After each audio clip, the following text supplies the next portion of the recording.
Hey guys, welcome back to my channel. Today I'm excited to give you guys an update of our homeschool weeks. We are in week 4, so let me tell you how homeschool's going.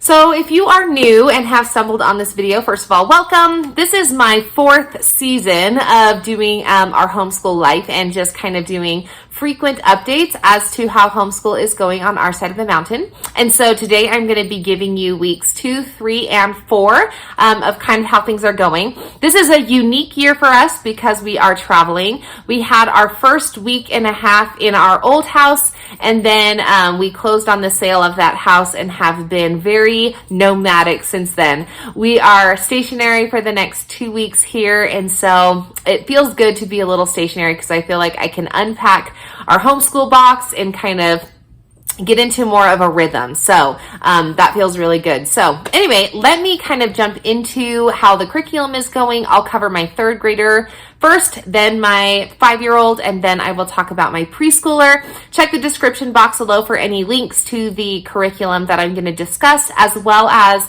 the chapters or the little timestamps so that you can get to the grade level that you're interested in. Okay, so first and foremost, these are my student tracker things that I have. They're up on my Teachers Pay Teachers shop, and they have been a lifesaver for me. I'm so grateful. I've been trying to use them many years, but I don't know, I always give it up. So part of my success, I think, comes in that I went down to this office supply store and I had them spiral bound for me. I have a comb binder, but I prefer the spiral over the combs. So, but I did print them at home and then I had them spiral bound, and they've really been a huge help to help me make sure that I'm getting the work done that needs to get done. Sometimes, if I was in my old classroom or my old house, then I would have a big poster on the wall with clips or something that we can move down to the things that we need to get done. But being that we are traveling and we are very transient, it's nice to be able to have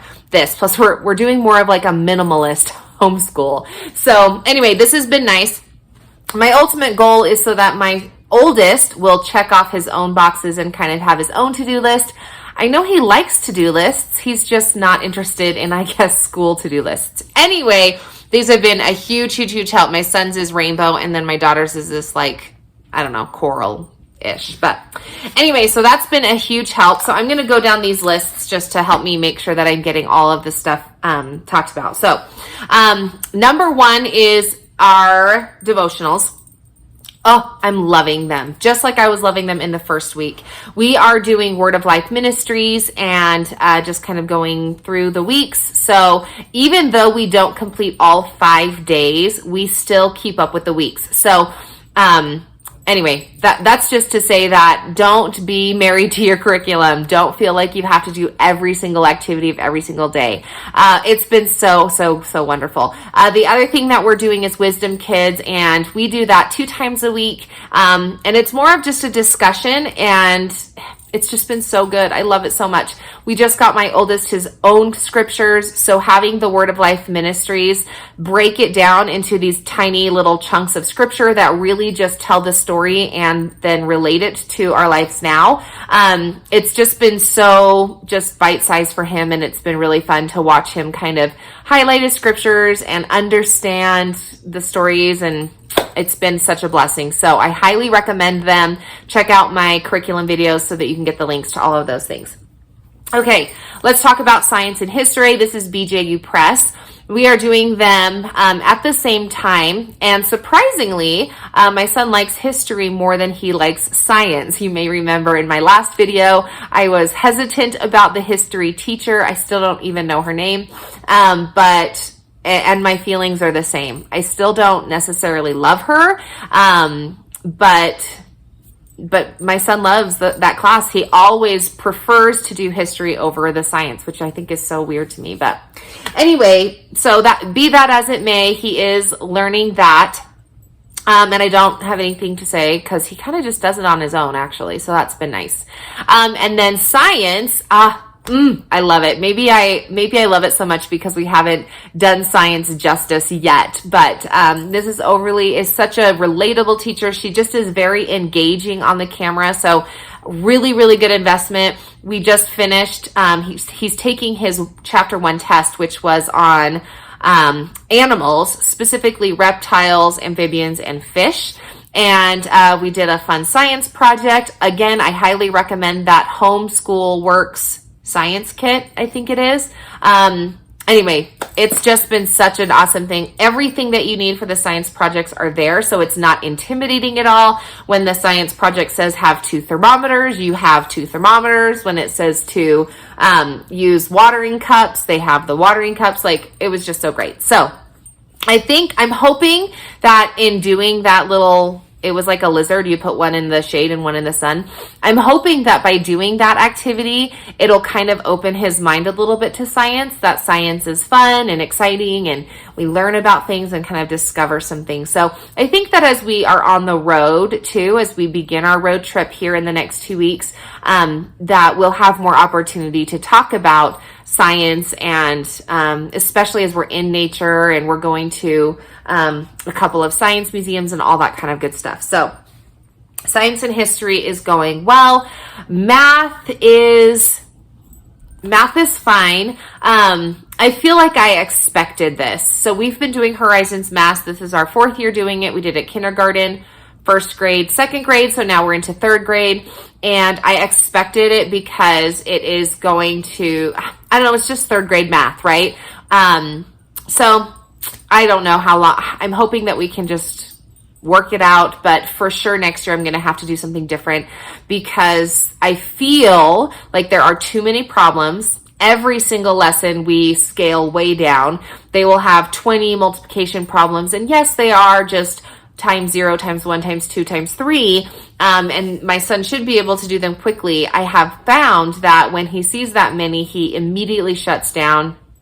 He almost as if he forgets how to do it. But when I give him chunks, then he's a lot more prone to go through them quickly. So we do it every day. We practice multiplication, subtraction, and addition of many place values every single day, and they're like 20 plus a day. So I feel like we're doing fine because, I don't know, I feel like we're doing fine. So anyway, that's just to say that science or that math is an interesting, it's going to be a learning curve, and stay tuned to the series to see how it kind of pans out, especially as we start some of those harder concepts. So reading, I don't have anything fancy to say about reading right now. I just have reading comprehension pages. It's like an Evan Moore product, daily reading comprehension.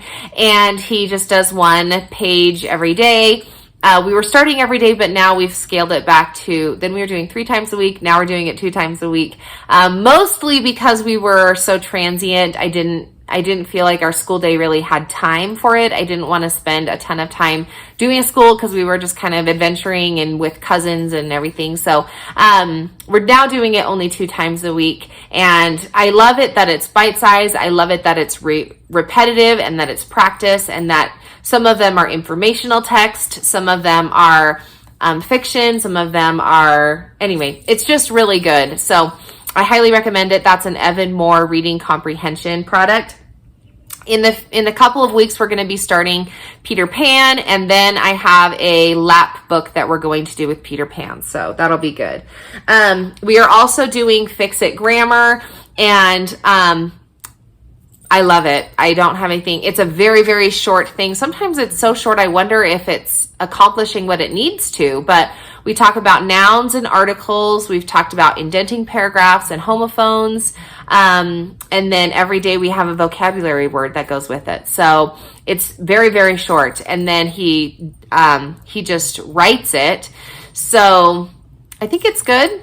I do enjoy it, but sometimes, like I said, I wonder if we are accomplishing what needs to. I'm not an English teacher. I've never been an English teacher by trade, so it's all new ground to me. So I don't know what I'm doing, but it is fun.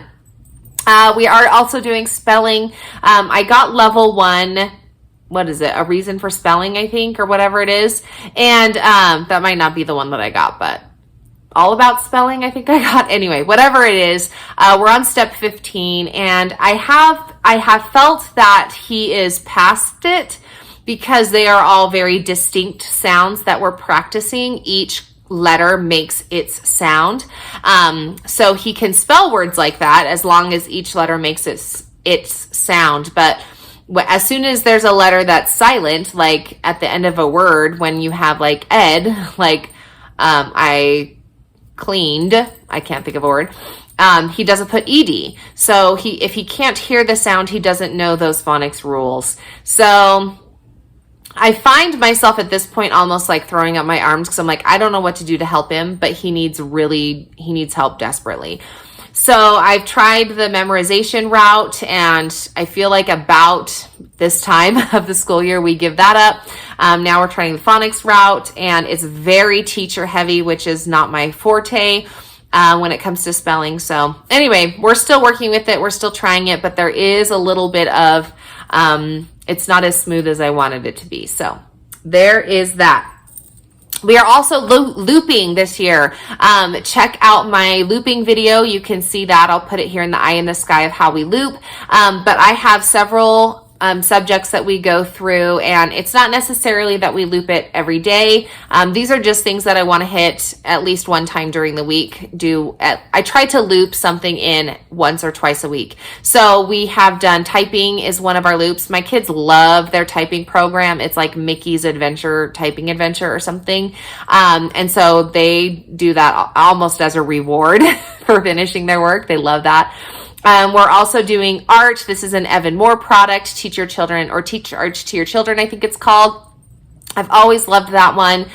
We've never gone through it beginning to end, but we have done several of the chapters in it. So we are still doing that one. And we also are I picked up a Draw Right Now is the name of the other book that I picked up. And those ones have been just fun. We just kind of like scoop them in every now and then, and just to kind of mix it up. In the future, we'll do like a cooking class, or reading aloud is one of my looping things. Anyway, we just have lots of different things that we do for looping. So that's been really good. And then the last thing that I've incorporated, and this was in a video a couple of weeks ago, is our circle time, or excuse me, not our circle time, is our centers. And I've really been enjoying our centers. It brought a lot of like flow to the day, whereas I was feeling it was very chunky, and I would feel like my oldest was doing his work, and then my youngest was asking me for attention, and my middle child was kind of like lost as to what she needed to be doing. So centers have really, really helped me. I'm still brand new at them and learning them, and hopefully as I practice more that I'll be able to create some more videos as to how to implement them in your own home. But for now, it's just kind of a slow ebb and flow. We're learning a little bit about that, but it's been good. So that's my son's daily work. So my daughter, we'll talk about her. So she is in kindergarten/first grade. We'll just start at the top. So she does an online learning program for her beginning reading and a little bit of math. And she does that for about 25 minutes a day. So that's really the bulk of her work. It is a SMART program in that it senses the pace of my daughter's understanding. And so hopefully she'll be able to be at her level instead of, she's technically old enough for preschool right now. This should be her first year of preschool.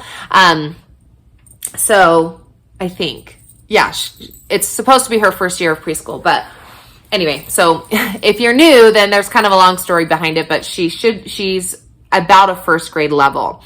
She's doing great with her devotionals. She has her little book. She kind of follows along. She did really good when I gave her a Bible. But since we've packed up and moved, I don't have a Bible for her. I would highly recommend getting a Bible for all of your kids now that I'm in it and I've moved and I don't have a shipping address. It's going to be tricky for me, but as soon as we're more settled, I will purchase a Bible specifically for her because I've noticed that as I'm reading with my son and we're all together, she kind of feels lost. So that would be my recommendation. Learn from me. Don't make my mistakes. Oh, her science. Can we talk about science for a minute? Okay, so we're doing senses, and I started building some curriculum out so that, and I'm being very thoughtful in making it so that I can offer it to you guys to use over on my shop. So it's just your 5 senses. So we have like obviously 5 lessons and then an introductory lesson and then 2 activities. So it's only 8 lessons long.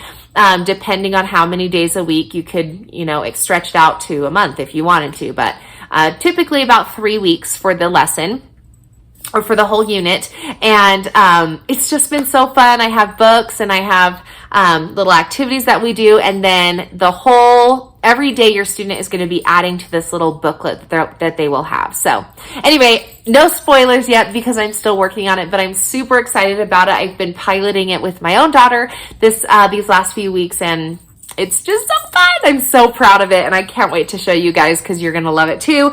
And I just really hope that it just kind of guides you and gives you something that you can do at home without having to think about it, because I've done so much thinking and planning and loving on it for you. So that's that. Her history, we are doing a history unit on her community, I think it's called. Oh no, it's called citizenship. So she's right now learning about friendship. We did the rainbow fish. We've done the rainbow fish activity a lot, where you cut out a fish and then you like put all the scales on, one of those scales being like glittery. I think we've done it 2 times already. So I didn't do it this time around, but we did talk about friendship, and this time we planted friendship seeds, where I kind of like discussed all the different things that you can do to be a good friend, and then those seeds grow. So we did that. Math, let's talk about math for just a minute. So she is doing Horizons Math. She's in the second half of the kindergarten book. And so they're doing a lot of double-digit addition and subtraction. And she does really well as long as she has the number line. But I feel like I'm going to pull her back and do let's just get those math facts down, because she gets very intimidated when she sees like 79 take away 6 or something like that. So I'm going to pull her back from the addition and subtraction and really get those math facts down. The other aspects of the lessons she does fine with, so shapes and time, ordinal numbers, she does great with those. So overall, I think she's doing pretty well, but those addition and subtraction, I've noticed I'm going to pull her back. So this is just kind of a takeaway that you can get from this is, just because your student is not strong in one aspect doesn't mean that they aren't strong in another aspect of that subject. So I'm going to pull her back on addition and subtraction, but she will still do the lesson work for all of those other concepts that they're learning. So anyway, that's that. She's also doing her spelling with the whatever spelling program I have that I can't even remember now. All about spelling, I'm pretty sure. Anyway, and I have the same feeling about it. I think it's good. It's very repetitive, but I'm trying to stick with it so I don't have the same problem with her that I'm currently dealing with my older son. So just lots of repetition. I feel like spelling is never going to be my favorite subject. It'll never be my forte. But I really am trying. So that's that. As far as her reading assignments go, she is reading some of the simple readers that come with the Good and the Beautiful curriculum. We are no longer doing the actual curriculum because now she has some online work that she's doing, but I want her to continue with her reading skills. So we do read those books, and then we just have some other simple readers that she does as well. And then she also does looping, and she has centers that she does for her stuff too. So that's that. And then my last child, he is currently in preschool this year. And so we are starting, because I haven't taught him preschool yet. He's my third. So we are starting with my daily learning notebook. I just put this up on my shop. So if you want it, I also did a whole walkthrough video of it. Now, a little tweak that I had to do with it is because we are minimalizing our homeschool year this year, everything that I used to have as a poster, I've now included as just a little 8.5 by 11 sheet of paper. So I just will sit him on the ground and we go through all of these pages together. And it's the same thing that I've always done in my circle time. Instead, I just made these like everything so that he can, it's just reciting, right? So anyway, those are added into that downloadable file. And then anyway, I just did a video of all the stuff in here, but so this has been a really good thing. It's just, and it is one-on-one time with him and me, just like I did with all my other kids. So I'm hoping that it'll stick. I have noticed that he needs a lot of practice on those letters. He has the first letter of his name, but we've added about 4, and I see that he's a little bit slower in trying to pick those up. So of course he's young. He's a very young preschooler. So start them early and teach them so that they can have the confidence in reading that they need to. And then we're also doing his interactive notebook here. We're just kind of having some fun with that. Again, this is in my Teachers Pay Teachers shop. Many of you have picked it up, but I'm doing it again. I'm back in there with you guys doing it too. So if I find a mistake, because nobody ever tells me anything, but this is the page that we did today.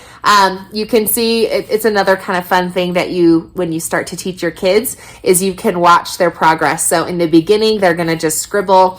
And then as they get older, then they're going to start using lots of colors and staying in the lines, and it takes them a little more time. And it's just so fun to watch them kind of grow into themselves and love learning. So I think that's it. I wanted to take one quick second and let you guys in on my morning routine. I posted a video a bit ago about my morning routine, but it really has been such a blessing to me that I picked up some morning musts or some morning chores. So it just has created such a smooth transition into our school day. So what I do is I just make sure that every morning, my kids just know the things that they need to get done. They have a couple of chores. We just call them morning musts.